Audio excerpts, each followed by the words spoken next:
हा एक खंबा आहे आणि त्याच्या बाजूने दिलेले ताण म्हणजे 8 दिशा आहे. मग 8 दिशा पण महत्वाचे आहे आणि हे पण खंबा पण महत्वाचा आहे. म्हणून आपल्या जीवनामध्ये खरी सुख शांती जर म्हणलं ना, या 10 दिशाकडून मिळत असते. आतापर्यंत तुम्हाला या गोष्टी कळाल्याच नाही.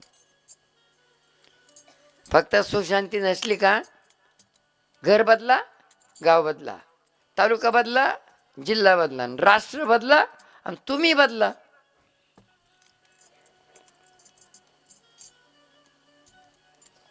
पण सांगू तुम्हाला, घर बदलण्याची गरज नाही, गाव बदलण्याची गरज नाही, तालुका बदलू नका, जिल्हा बदलू नका, राष्ट्रही बदलू नका, तुम्ही सुद्धा बदलू नका.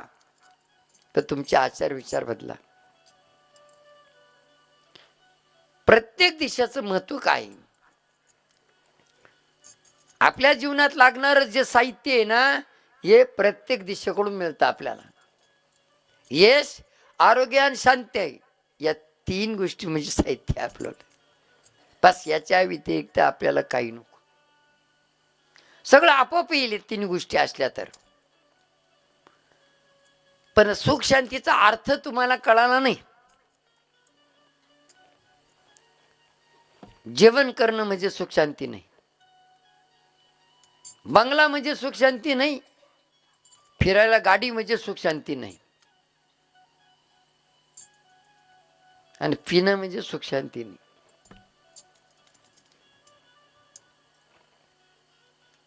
काय काय पिले बरं वाटतं, पाणी पिले हो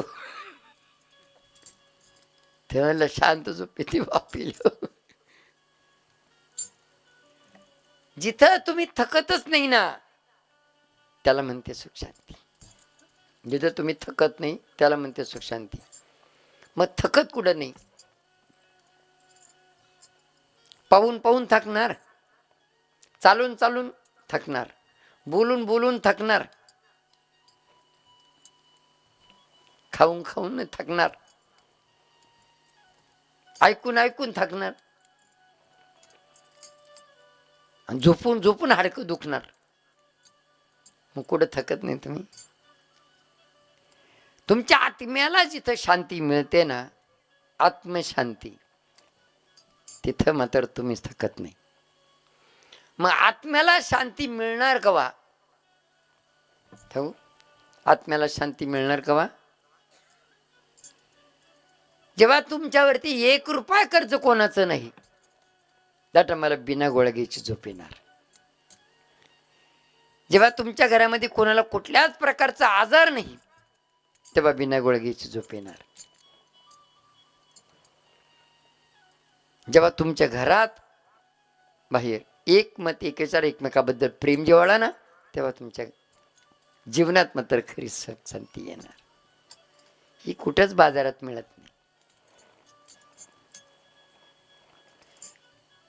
बाजारात मिळतं ते फक्त आरोग्य, ते पण टिकाऊ नाही. डोक्याची गोळी, साखर कमीची गोळी, पाठीची गोळी, हे सगळं बाजारात मिळतं, पण ते टिकाऊ नाही. आणि यश कुठं बाजारात? शांती तर नाहीच. म्हणून मात्र या गोष्टीसाठी मात्र तुम्हाला शोधायचं आहे. पण कुठं? शांती करून नाही, शांती करून दुसऱ्याचं भलं करून दिलं आपण. शांती करून दुसऱ्याचं भलं केलं का नाही? शांती करणारेच बंगले झाले तिकडं, आणि आपल्या पाच चपला नाही राहिल्या शांत्या करू करू. शांती डोक्यातली गेली निघून. फक्त समजते ना तुम्हाला? कमिशनवर काम चालतं बरं शांतीचं. आम्हाला कोणी कमिशन देत नाही, नाही तर आम्ही त्याला सगळ्यालाच पाठवलं असतं, एकदा तुम्ही शांतच करून या. पण तुम्ही लय हुशार, तुम्ही म्हणले असे तिकडे जाण्यापेक्षा तुम्हीच करून टाका ना शांती आमची.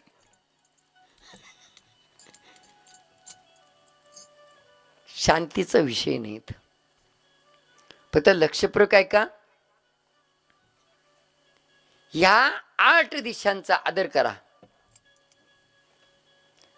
सुख शांती तुम्हाला शोधत शोधत तुमच्याकडे येईल. हिचा आदर करायचं म्हणजे काय? फुलं बिलं वाहून मात्र अशा पद्धतीनं आदर करायचं काय? याचा आदर करायचं म्हणजे नम्रताने. जर आपल्याकडे काही नाही ना आणि काही दिलं तरी पण, कथा तुम्हाला माहिती आहे का? प्रभू रामचंद्र वनवासाला जेव्हा गेले होते त्या टायमाची गोष्ट आहे.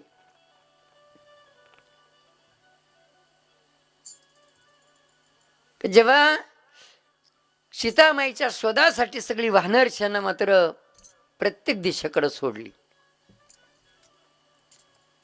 आणि तिथून मात्र खरा शोध मात्र हनुमंतरायाने लावला. प्रभू रामचंद्राची मुद्रिका म्हणजे अंगठी घेऊन मात्र हनुमंतराय तिथपर्यंत पोचले आणि तिथं गेल्यानंतर सीताबाईचा शोधही लावला आणि लंकेचा कार्यक्रम करून आले. मग जेव्हा मात्र सगळे रावणाचं वध करून सगळे सुखरूप मात्र एकत्र आले अयोध्यामध्ये, तिथं मात्र त्यांचा सगळ्यांचा आदर सत्कार केला. सगळ्यांना ज्याच्या त्याच्या कामगिरीबद्दल, कोणी नका का करीना, काही नका का शोध लागना, पण परिश्रम केले ना त्याच्याबद्दल त्यांना धन्यवाद, शुभेच्छा दिल्या, काही भेटवस्तू दिल्या आणि हनुमंतरायाला काहीच दिले नाही. हनुमंतराय जवळ उभे होते, हनुमंतरायाला काहीच दिलं नाही. मग याचा राग सीतामाईला आला. सीतामाई म्हणली, सगळ्यांना मात्र वाहवा केली, सगळ्यांना बक्षीस दिलं, सगळ्यांना शुभेच्छा दिल्या आणि जो खरोखर माझ्यापर्यंत आला, माझ्या रामाची अंगठी माझ्यापर्यंत आणली, माझा शोध ज्याने लावला ना त्याला काहीच दिलं नाही. सीतामाईने मोत्याचा हार काढला आणि हनुमंताला दिला. हनुमंताने गळ्यात नाही घातला, लगेच हार तोडून टाकला. एक एक मणी काढायचा, दाताखाली फोडायचा ना असं पाहायचा आणि फेकायचं. असं करता करता करता करता बरेचसे मणी फेकले. रागा रागाने मात्र डोळे लाल केले. सीतामाईने रागा रागाने पाहायला लागले. म्हणजे माकडा, माकड म्हणून माकडच राहिलं. तो पृथ्वी मोलाचं एक एक मणी खुशाल दाता घाली काढतो, बोलतो, फोडतो आणि पाहतो. त्याच्यात काय पाहतो तरी काय? हनुमंताने सुंदर उत्तर दिलं, म्हणजे त्याच्यात माझा राम पाहतो. मग असं म्हणलं, सीतामाई म्हणली, अरे ते निर्जीव मणी, पृथ्वी मोलाचं एक एक मणी, पण तू निर्जीव मणी, त्याच्यात राम असेल तरी कुठून? तू सजीव, तुझ्या तरी आहे का दाखव. जेव्हा सीतामाई अशी म्हणली त्या टायमाला हनुमंतराय म्हणले, जर मनी निर्जीव आहे एवढा मोह कशा करता? रामच जर नसेल तर तो मनी काय कामाचा? समजलं तुम्हाला? समजलं ना? शरीरातला राम निघून गेलो कोणी ठेवतं का हो आपल्याला? किती बी प्रेमाचा असू द्या, किती जिव्हाळ्याचा असू द्या, हो ते म्हणते आत उचला लवकर, एक तर वास.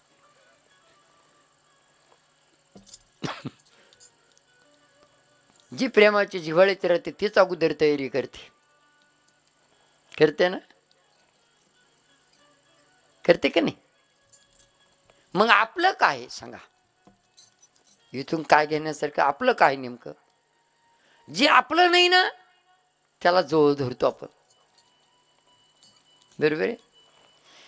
करुणा आला होता, त्या करुणाने या सगळ्या गोष्टी शिकवल्या तुम्हाला. आपलं कोणी एवढा मोह कशासाठी? त्याचा जर रामच नसेल किती महागाचा राहू द्या हो. असे विचार मात्र हनुमंताच्या मनामध्ये आले.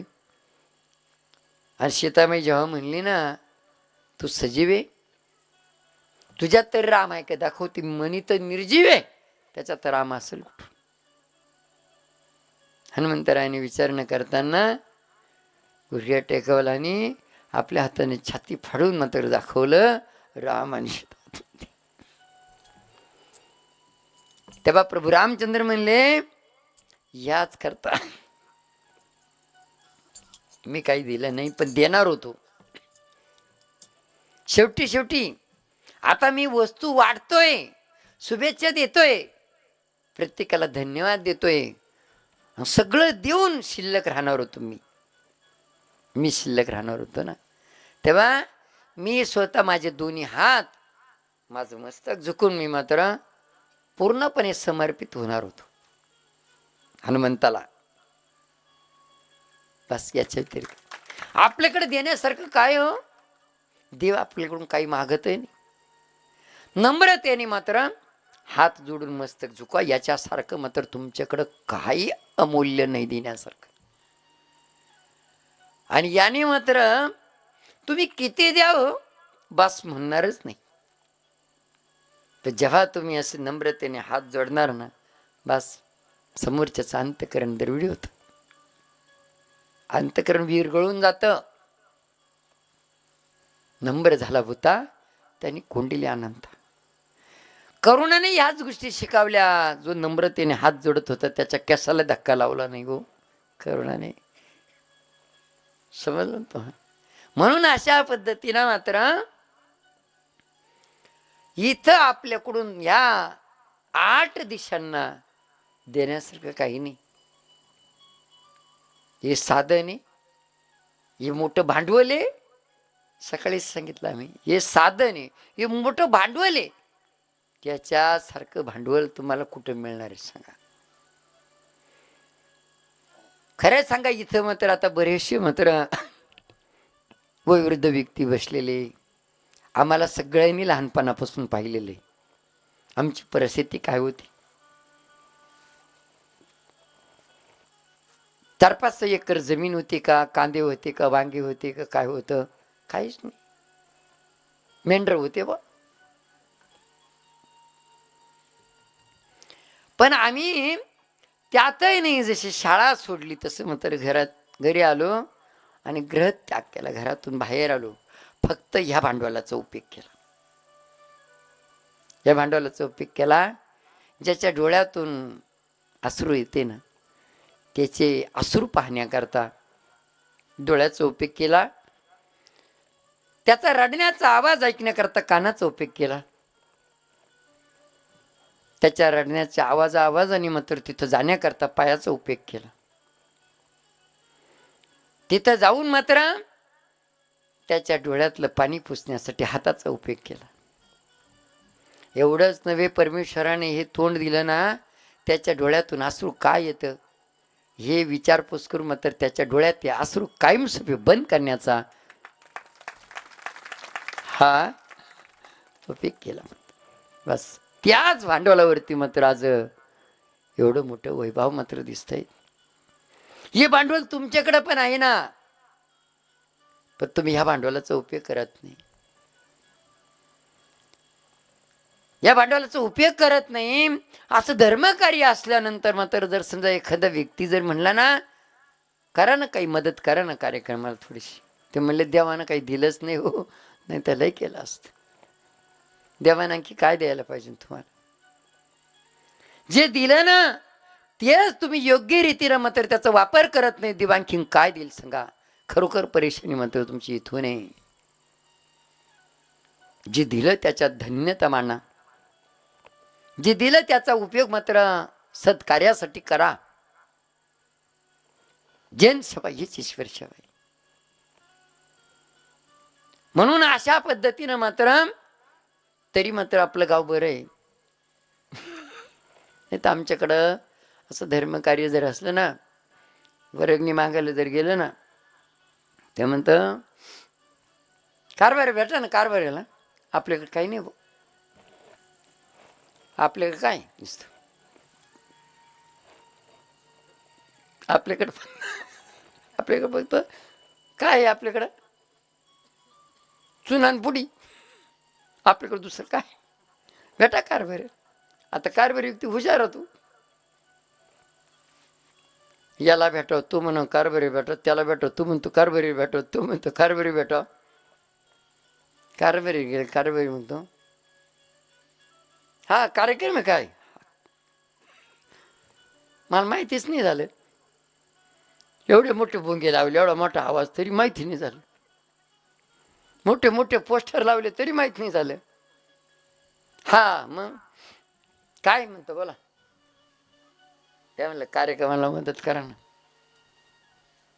ते म्हणलं या बाबू आम्ही चौघ भाऊ गहू शरभरच देऊ. आम्ही चौघ भाऊ गहू शरभरच देऊ आणि जेवायला सगळे येऊ. एवढ्यावरच नाही, शेवटी हिशोब घेऊ. आता तुम्हीच हिशोब करा. 1.5 पायलीचा भात मात्र त्या घराला एकच साजायला लागतो.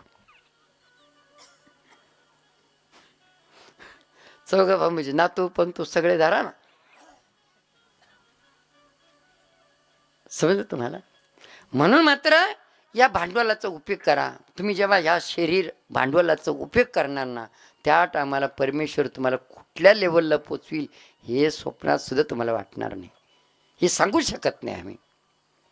काय आमच्या परिस्थितीत आम्ही सांगतो. एवढेच नव्हे, तुम्ही आख्यायिका पहा. 1986-87 पासून डोक्याची गोळी नाही माहिती आणि शिवटिकडीच्या परिसरात 7 ते 8 किलोमीटरच्या अंतरात दवाखाना चालत नाही. ही परमेश्वराची देणी. म्हणून या 8 दिशा ज्या आहे ना, या 8 दिशांचं महत्व लय वेगळं आहे. पूर्वेकडं पूर्व दिशा जी आहे तर सूर्यनारायण भगवान, सूर्यनारायणाची दिशा. सूर्यनारायण सर्वांचा आत्मा आहे. हे बी तुम्हाला सगळ्यांना उदाहरणासह मात्र नाही, अनुभवासह मात्र माहिती. तुमच्या शेताच्या कडाला असणाऱ्या झाडाच्या खालचं पीक कसं येतं तुम्हाला सगळ्यांना माहिती. कसं येतं पीक.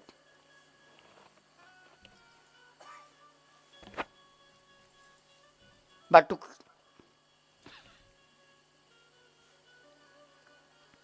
लांगा लुंगा